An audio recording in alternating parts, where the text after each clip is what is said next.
Kidlat News Updates. Sa ating mga balita, suspended Bamban Mayor Alice Guo hindi dumalo sa pagdinig ng Senado. High-ranking NPA leader arestado sa Capiz. At LPA sa Mindanao binabantayan ng Pag-asa. Ako po si Cesar Soriano, kasama ang buong puwersa ng Kidlat News Channel para ihatid ang mga nangungunang balita sa buong kapuluan. Ngayon, hindi dumalo ngayong araw si suspended Bamban Mayor Alice Guo sa pagdinig ng Senate Committee on Women, Children and Family Relations and Gender Equality hinggil sa umano'y pagkakasangkot nito sa illegal na POGO operations. Sa ipinadalang liham ni Guo sa Senado, sinabi niyang hindi siya fit to appear as a resource person dahil umano sa mga binabatong akusasyon laban sa kanya na nakakaapekto umano sa kanyang mental at pisikal na kalusugan. Binanggit din ni Guo na kasalukuyan siyang nakararanas ng prolonged stress at high level of anxiety.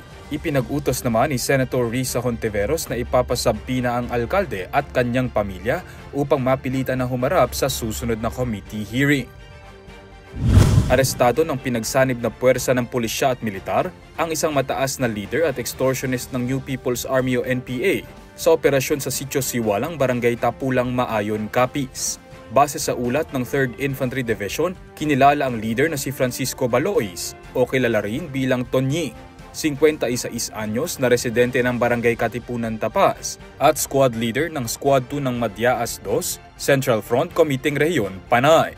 Ilang war materials din ang nakumpiska mula kay Tonyi, kabilang ang isang M16 rifle, isang .45 caliber pistol, isang hand grenade, mga magazine at bala at ilan pang personal na kagamitan.